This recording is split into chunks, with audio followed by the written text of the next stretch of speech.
বিসমিল্লাহির রহমানির রহিম। প্রিয় বন্ধুগণ, ভিটামিন সি আমাদের শরীরের জন্য অতীব প্রয়োজনীয়। আমাদের শরীরে কোথাও কেটে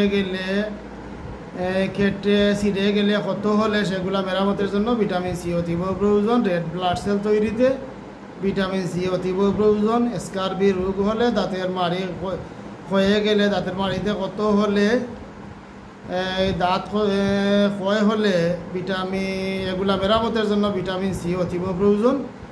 মেটাবলিজম সিস্টেম অর্থাৎ খাদ্য ডাইজেস্টে ভিটামিন সি অতীব প্রয়োজন। কানেকটিভ টিস্যু, আমাদের শরীরে প্রতিটা হাড়ের এবং প্রতিটা মাংসপেশির জয়েন্টে যে কানেকটিভ টিস্যু থাকে, এইগুলাকে মজবুত করতে ভিটামিন সি অতীব প্রয়োজন। আয়রন শোষণ করতে ভিটামিন সির প্রয়োজন।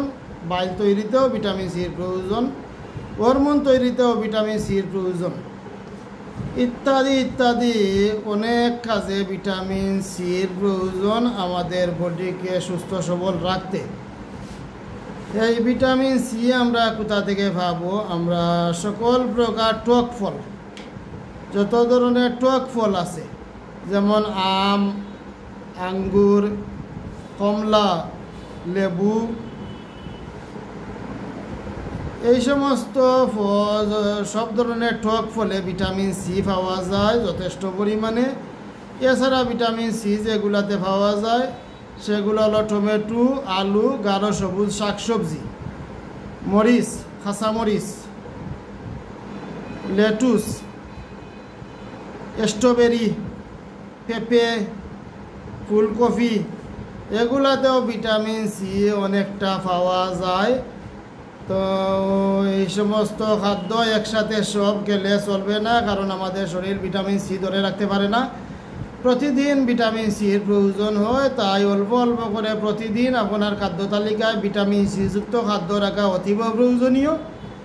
এরপরেও অনেক সময় দেখবেন এই মায়াজমজনিত কারণে ভিটামিন সি নিয়মিত খাদ্য তালিকায় রাখার পরেও ভিটামিন সির ঘাটতিজনিত অনেক ধরনের সমস্যা আপনার শরীরে থেকে যাবে, যে অনেকেরই ঘাটতিজনিত সমস্যা এই সমস্ত খাদ্যর দ্বারা ফিল আপ হয় না, বিভিন্ন ধরনের সমস্যা থাকি যায়। তখন চিকিৎসার প্রয়োজন হয়। চিকিৎসা করতে গেলে হোমিওপ্যাথির বাইরে যত ধরনের চিকিৎসা আছে সব ধরনের চিকিৎসার সাইড এফেক্ট আছে। শুধু ভিটামিন সি কেন, প্রতিটা ভিটামিনের সাইড এফেক্ট আছে। এই ভিটামিন সি জাতীয় ঔষধ খাওয়ার পরে অনেক সময় পাথর হয়, ডায়রিয়া হয়, ইত্যাদি ইত্যাদি বিভিন্ন ধরনের প্রবলেম হয়। গর্ভপাত হতে পারে। বিভিন্ন ধরনের এই সমস্যা ঔষধের কারণে হয়। এক্ষেত্রে সবচেয়ে নিরাপদ চিকিৎসা ব্যবস্থা হলো homeopathy, symptomatic, antimiasmatic, constitutional symptomatic medicine সেবন। তার পাশাপাশি ভিটামিন সি জাতীয় খাদ্য সেবন, ভিটামিন সি জাতীয় খাদ্য খাওয়া, এটাই সবচেয়ে নিরাপদ ব্যবস্থা। তো প্রিয় বন্ধুগণ, সবাই ভালো থাকেন। আসসালামু আলাইকুম।